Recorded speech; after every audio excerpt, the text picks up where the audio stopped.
Hi there, it's Hélène again with another video. I'm so pleased to bring you this. It's a topic that I have been thinking about for quite a while, and it has to do with drugstore pricing.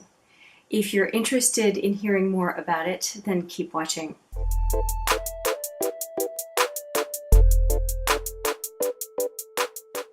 All right, let's get into this, but I just want to say if you like the contents of this video, please give it a thumbs up. And if you like the content on this channel in general, I would love it if you would consider subscribing. Okay, so the topic I have today has to do with drugstore. And I realize that drugstores now tend to have two sections. They tend to have the lower end products, the very quote-unquote affordable products, and then the luxury. So regular beauty and then luxury beauty. But there seems to be murkier waters, and I don't feel that I can say now drugstore versus high-end, because it feels to me, based on some pricing, that the drugstore is no longer synonymous with affordable makeup.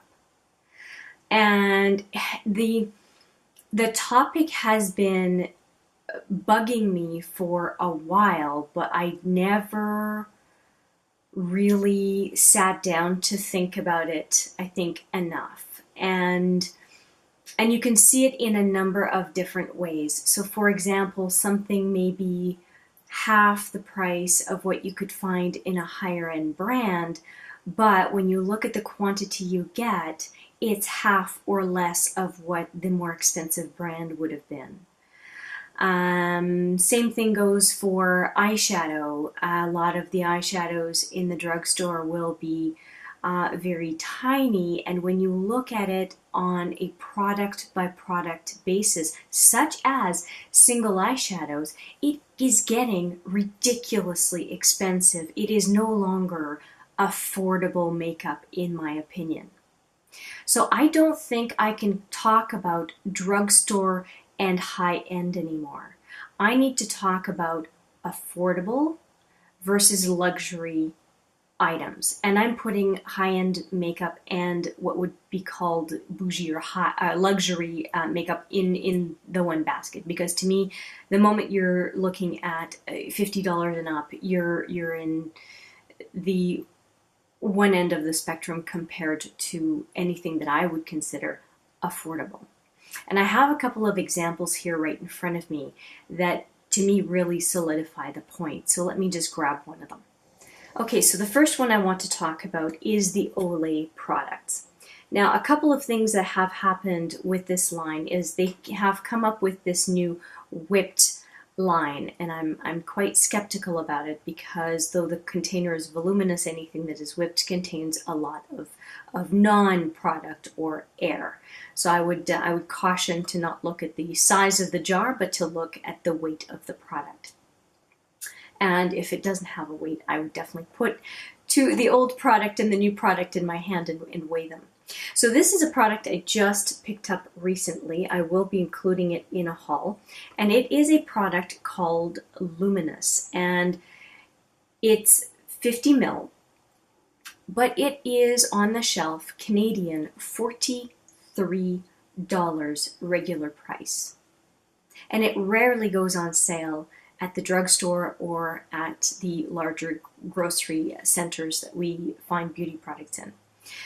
$43. I can often find something that would be considered high-end for around that price, because things constantly go on sale.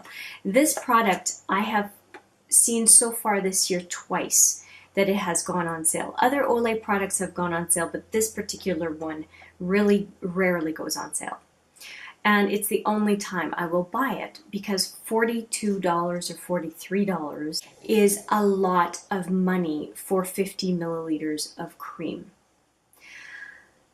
It does what I like. It smells wonderful, but again, it is pricey compared to other creams that you can get in the same volume. So that is my first example. The next one is again skincare. And the skincare I'm talking about is the Pixi Glow Tonic as the second item. Now this is, I will admit, it is a fabulous toner. I have also purchased, and we know The Ordinary, and I don't want to get into whether you like the brand or not, it's just an example. There are other toners out there. Joe Fresh is another brand that I could bring up. I have purchased the toner, I haven't tried it yet, but there are a number of other toners that are available. But this is not in the high-end section in the drugstore. This is in the regular aisle.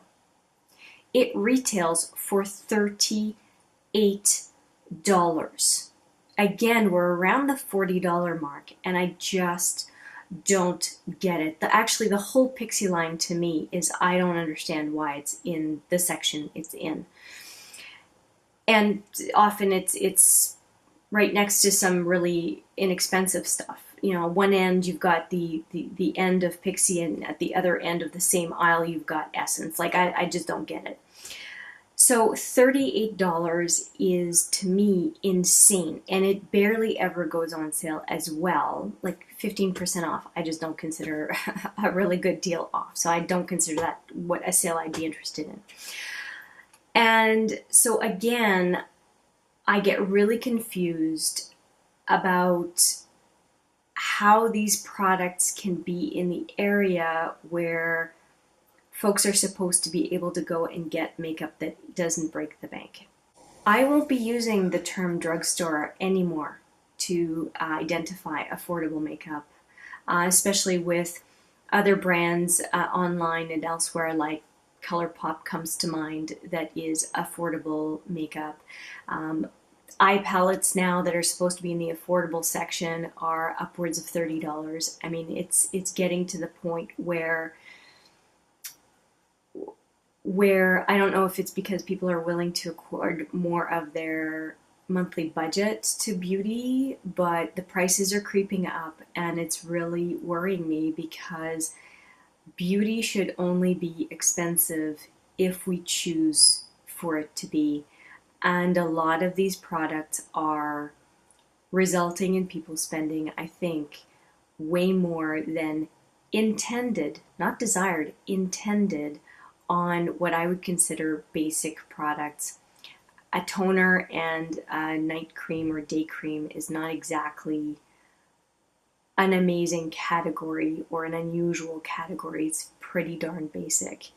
And things like eyeliners, I'm seeing them for $12, $15 in the affordable section. Again, I don't find those to be affordable. They're basic day-to-day items that we would use. Mascaras even are in the mid to high teens in the drugstore, in the quote-unquote affordable section. So I hope I've made my point. It's not a rant, it is a disappointment, maybe even disillusionment. And I congratulate Wet n Wild, Essence, and a few other brands in the drugstore that are keeping things reasonable for the average consumer. My hat is off to you guys. So that's it. I would love to hear your comments down below. Let me know what you think, and I look forward to seeing you in the next video. And for now, take care.